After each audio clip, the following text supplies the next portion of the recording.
महाभारत में पद्मावती कौन थी? तो बात उस समय की है जब पांचाल नरेश अपनी दिव्य जन्मा द्रौपदी का स्वयंवर कर रहे थे और उस स्वयंवर में शर्त रखी गई थी कि जो भी शूरवीर नीचे रखे हुए जल में घूमते हुए मत्स्य यानी कि मछली की आग का वेदन करेगा उससे ही द्रौपदी का स्वयंवर होगा। अतः इस स्वयंवर में भारतवर्ष के सभी राजा महाराजाओं ने भाग लिया, लेकिन किसी ने भी महाराज द्रुपद के प्रण को पूर्ण नहीं किया। तब अंगराज कर्ण ने रखे हुए धनुष को उठाकर उस पर प्रत्यंचा चढ़ाई तो सभी उपस्थित राजा अचंभित रह गए। लेकिन उसी समय द्रुपद नंदिनी दिव्य जन्मा द्रौपदी ने यूं कहकर अंगराज कर्ण को लक्ष्य भेदन से मना कर दिया कि वो किसी सूत पुत्र के साथ विवाह नहीं करना चाहती हैं। तब द्रौपदी ने के इन कटु वचनों से अपमानित होकर अंगराज कर्ण अपने राज्य को प्रस्थान करते हैं। इस प्रकार जब अंगराज कर्ण एकाग्र मनसा होकर दुखी हृदय से अपने राज्य की ओर प्रस्थान कर रहे थे, उसी समय एकांत जंगल में एक अद्भुत घटना घटित होती है कि उन्होंने देखा कि कुछ उपद्रवी आतंकवादी दो युवतियों को घेरकर उनकी इज्जत से खेलना चाह रहे थे। दरअसल उनमें जो दो युवतियां थीं, उनमें से एक राजा चित्रवत की पुत्री अंसावरी व दूसरी उसकी दासी धूमसेन की पुत्री पद्मावती थी। जब दुराचारियों ने राजकुमारी अंसावरी को घेरकर उसकी इज्जत से खेलना चाहा तो पद्मावती ने अपने प्राणों की परवाह किए बिना अपनी राजकुमारी अंसावरी के सामने आकर खड़ी हो जाती है और दुराचारियों से लोहा लेती है। उसी समय महाराज दानवीर कर्ण का आगमन होता है।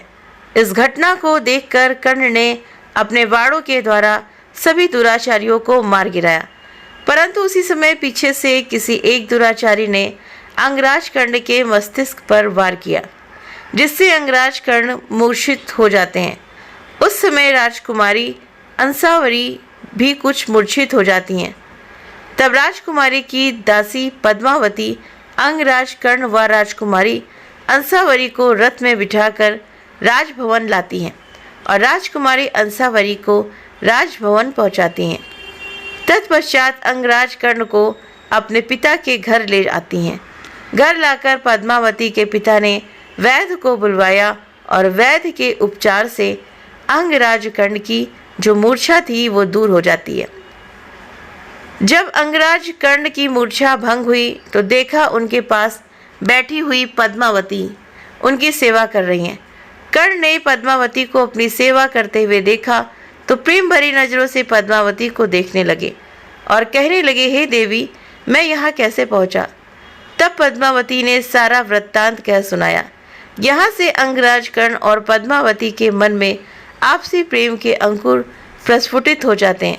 उसी समय महाराज चित्रवत का सैनिक संदेश लेकर के अंगराज के पास आता है और निवेदन करता है कि अंगराज कर्ण को महाराज ने अपने राज्य भवन में आने का निमंत्रण भेजा है। तब अंगराज कर्ण सैनिक के साथ महाराज चित्रवत के राजभवन आते हैं और राजभवन में राजकुमारी अंसावरी महाराज अंगराज कर्ण का स्वागत सत्कार अभिनंदन करती है। इस प्रकार जब कर्ण महाराज चित्रवत के राजभवन पहुँचे, वहाँ पर राजकुमारी अंसावरी ने उनका स्वागत किया और राजकुमारी के पिता महाराज चित्रवत हाथ जोड़कर कर्ण का स्वागत सत्कार अभिनंदन करने के साथ साथ उनके प्रति अपनी कृतज्ञता व्यक्त की और कहा कि आपने आज मेरे ऊपर मेरी पुत्री राजकुमारी अंसावरी के प्राण बचाकर बहुत बड़ी कृपा की है। मेरी इच्छा है कि आप कुछ दिन रुककर मेरा आतिथ्य स्वीकार करें। तब कर्ण ने राजा चित्रवत का आतिथ्य स्वीकार करने की स्वीकृति प्रदान की और अंगराज कर्ण कुछ समय राजा चित्रवत के राजभवन में निवास करने लगे। उसी दौरान राजकुमारी अंसावरी व कर्ण के बीच में प्रेम का रिश्ता मजबूत होता चला गया। राजकुमारी अंसावरी ने अपने मन की बात अपनी सखी व दासी पद्मावती को वो बताती हैं। तब पद्मावती कर्ण के प्रति अपने प्रेम को मन में छिपा लेती हैं। इस प्रकार पद्मावती मन ही मन बहुत उदास रहने लगी। जब कुछ समय व्यतीत हुआ तब अंगराज कर्ण ने राजकुमारी अंसावरी से कहा कि अब हमें तुम्हारे हाथ मांगने के लिए तुम्हारे पिताजी से बात करनी चाहिए। तब राजकुमारी अंसारी ने भी स्वीकृति प्रदान की। तब अंगराज कर्ण राजकुमारी अंसारी के पिता श्री महाराज चित्रवत से हाथ जोड़कर प्रार्थना करने लगे कि महाराज, मैं आपसे कुछ मांगना चाहता हूँ।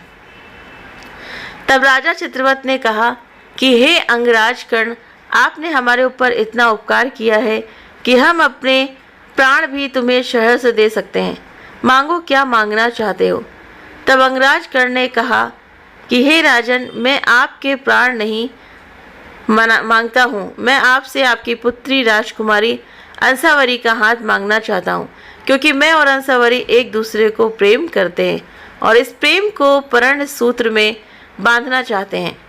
ये सुनते ही राजा चित्रपट क्रोधित हो गए और कहने लगे, हे अंगराज कर्ण, मैं तुम्हारे पराक्रम और वीरता का कायल हूँ, उसका सम्मान करता हूँ, लेकिन इसका मतलब ये नहीं कि तुम हमारे बराबर के हो गए हो, क्योंकि हम क्षत्रिय हैं और मेरी कन्या का विवाह किसी क्षत्रिय के साथ ही होगा और तुम क्षत्रिय नहीं हो, तुम सूत पुत्र हो, इसलिए मेरी पुत्री का विवाह तुम्हारे साथ कदापि संभव नहीं है। अंगराज कर्ण ने कहा कि भगवान, तुम्हारी पुत्री अंसारी भी तो मुझसे प्रेम करती है और मेरे साथ विवाह करना चाहती है। तब चित्रवत ने कहा कि शायद मेरी पुत्री को तुम्हारे सूत पुत्र होने का ज्ञान नहीं होगा। जब कर्ण ने अंसावरी से जाकर पूछा तो अंसावरी ने भी अपनी अस्वीकृति प्रदान की और कहा कि मैं अपने पिता की इच्छा के विपरीत नहीं जा सकता हूँ, अतः अंगराज, तुम्हारा और मेरा ये विवाह कदापि संभव नहीं है। तब अंगराज कर्ण ने कहा कि हे अंसावरी, अगर ऐसा ही था तो तुमने मेरे साथ प्रेम क्यों किया। काफ़ी तर्क वितर्क हुए। अंत में अंगराज कर्ण दुखी होकर वहाँ से विदा होकर अपने राज्य को लौट आते हैं। ये दूसरा अवसर था जब अंगराज कर्ण का सूत पुत्र होने के कारण किसी राजकुमारी के साथ विवाह नहीं हुआ। इस प्रकार जब कुछ समय व्यतीत हुआ, कर्ण मन ही मन अपने इस अपमान की ग्लानि में जलता रहा। कुछ समय बाद राजा चित्रवत ने अपनी पुत्री राजकुमारी अंसावरी का स्वयंवर किया। उससे स्वयंवर में दूर दूर के राजाओं को आमंत्रित भी किया गया। जब राजकुमारी अंसावरी का स्वयंवर का आयोजन किया जा रहा था तो खंड खंड के राजा स्वयंवर में आए हुए थे। उसी समय भगवान सूर्यदेव के कहने से अंगराज कर्ण भी धनुष और बाण लेकर राजकुमारी अंसावरी के स्वयंवर में पहुंचते हैं। कर्ण को स्वयंवर में आया हुआ देखकर राजकुमारी अंसावरी के पिता महाराज चित्रवत क्रोधित हुए और कर्ण का अपमान करते हुए कहने लगे कि हे कर्ण, तुम्हारा इतना दुस्साहस कि तुम बिना बुलाए मेरी पुत्री के स्वयंवर में आए हो। तुम्हें किसने बुलाया था जो तुम यहाँ चले आए हो? तुम्हें शायद पता नहीं कि तुम सूत पुत्र हो। इस प्रकार जब चित्रवत ने कहा तो अंगराज कर्ण ने कहा कि हे चित्रवत, हाँ मैं सूत पुत्र हूँ, फिर भी मैं तुम सभी को एक साथ युद्ध के लिए ललकारता हूँ। ऐसा कहकर अंगराज कर्ण ने अपने बाणों द्वारा सभी आए हुए राजाओं सहित महाराज चित्रवत को बाणों से अपने अपने सिंहासनों पर ही बांध दिया। सभी राजा और महाराजा नतमस्तक हो गए। सभी ने अंगराज कर्ण की दास्ता स्वीकार की। तब अंगराज कर्ण ने कहा कि हे महाराज चित्रवत, क्या अब मैं तुम्हारी पुत्री राजकुमारी अंसावरी से विवाह कर सकता हूँ? अगर हाँ तो अपनी पुत्री को आज्ञा दें कि वो अपनी जयमाला मुझे पहनाकर पति रूप में वरण करें। तब राजा चित्रवत ने अपनी पुत्री राजकुमारी अंसावरी को कर्ण के गले में वरमाला पहनने का आदेश दिया। तो राजकुमारी अंसावरी वरमाला लेकर कर्ण के गले में वरमाला पहनाने लगे। उसी समय अंगराज कर्ण 2 कदम पीछे हट जाते हैं और कहने लगे, हे सुंदरी राजकुमारी, मैं तुम जैसी स्वार्थ प्रशस्त और मौका परस्त कुमारी से विवाह नहीं करना चाहता। मैं तो उससे विवाह करना चाहता हूँ जिसके हृदय में मेरे प्रति सच्चा प्रेम हो। ऐसा कहकर के अंगराज कर्ण पास में ही खड़ी पद्मावती के समीप जाते हैं और कहने लगे, हे सूत कुमारी, क्या तुम्हारे हृदय में मेरे प्रति प्रेम है? तब पद्मावती ने अपनी स्वीकृति दी तो अंगराज कर्ण ने उसे स्वीकार किया। पद्मावती ने अपने हाथों से अंगराज कर्ण के गले में वरमाला पहनाकर अंगराज कर्ण को पति रूप में वरण किया। इस प्रकार अंगराज कर्ण ने राजकुमारी आसावरी का मान मर्दन करके उसकी सखी व दासी धूमवत सेन की पुत्री पद्मावती से विवाह किया और उसे आनंद के साथ अपने राजभवन लाते हैं। तो इस प्रकार अंगराज कर्ण ने पद्मावती के साथ विवाह किया और उनके पुत्र का नाम था वृष केतु। वही एकमात्र राजकुमार था जो महाभारत के युद्ध में जीवित बचा था।